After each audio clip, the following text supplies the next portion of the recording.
Assalamualaikum warahmatullahi wabarakatuh. Selamat siang anak-anakku kelas 9A sampai 9G SMP Negeri 1 Sumbang yang berbahagia. Semoga kalian dalam keadaan sehat. Untuk pertemuan materi prakarya kali ini, materi yang akan Ibu sampaikan adalah pengolahan hasil perikanan dan peternakan. Adapun materinya kita saksikan pada video berikut ini. Prakarya kelas 9 semester 1 oleh Husnul Khotimah SPD. Bab 4, pengolahan hasil peternakan dan perikanan. Kompetensi dasar 3.1, memahami rancangan pembuatan, penyajian, dan pengemasan olahan pangan dari bahan ikan dan daging putih atau merah menjadi makanan berdasarkan konsep dan prosedur. 4.1, membuat olahan pangan dari bahan ikan dan daging putih atau merah menjadi makanan sesuai rancangan dan bahan yang ada di wilayah setempat. Tujuan pembelajaran 1. Menyampaikan pendapat tentang pengertian, jenis, dan manfaat dari bahan pangan hasil peternakan dan perikanan serta bahan setengah jadi dari bahan yang sama sebagai ungkapan rasa bangga dan wujud rasa syukur kepada Tuhan serta bangsa Indonesia. 2. Mengidentifikasikan bahan, alat, metode, dan proses pengolahan yang digunakan pada pembuatan produk bahan pangan jadi dan setengah jadi dari bahan hasil peternakan dan perikanan di wilayah setempat berdasarkan rasa ingin tahu dan peduli lingkungan.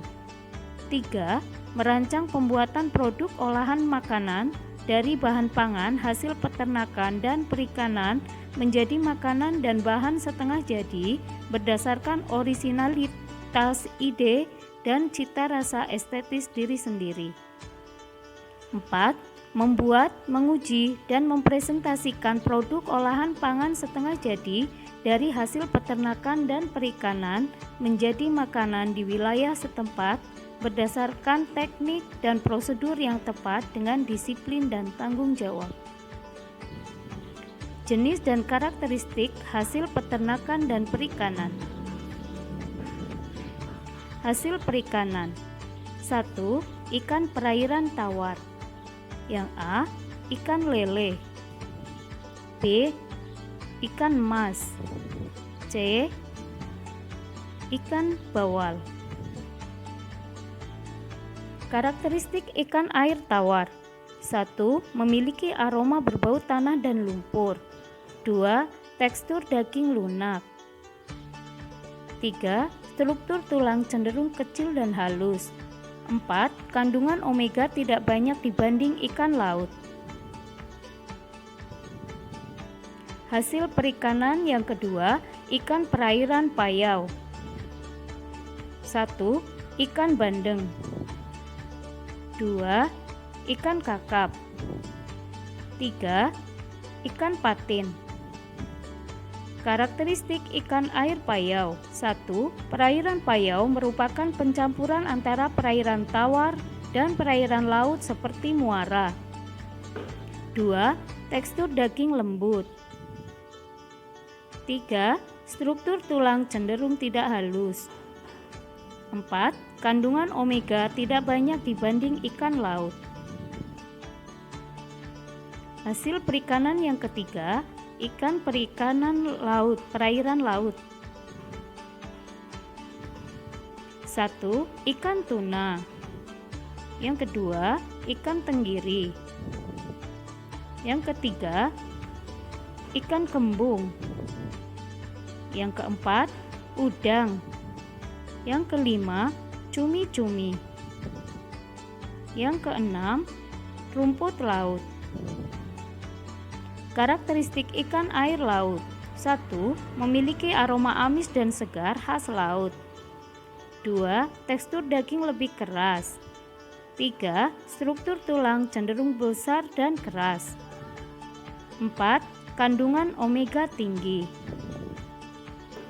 Hasil peternakan. 1. Daging ayam. Yang A. Ayam kampung. Karakteristiknya Warna cenderung lebih gelap, lebih kurus, dada menonjol. Kulit tidak mudah sobek, tidak mudah hancur saat diolah, dan rendah lemak. Yang B, ayam broiler. Karakteristiknya warna lebih terang dan mengkilat, lebih gemuk dan kenyal, dan mudah sobek. Lemak tinggi. Hasil peternakan yang kedua adalah daging. A. Daging sapi.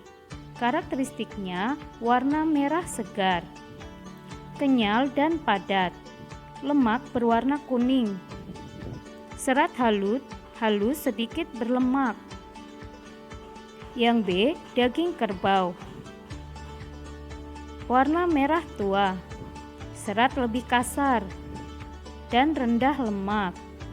Yang ketiga, daging kambing. Warna merah cerah. Yang kedua, tekstur halus, serat lebih renggang. Yang ketiga, memiliki aroma khas. Yang D, daging babi. Karakteristiknya warna merah muda pucat. Yang kedua, serat halus dan renggang.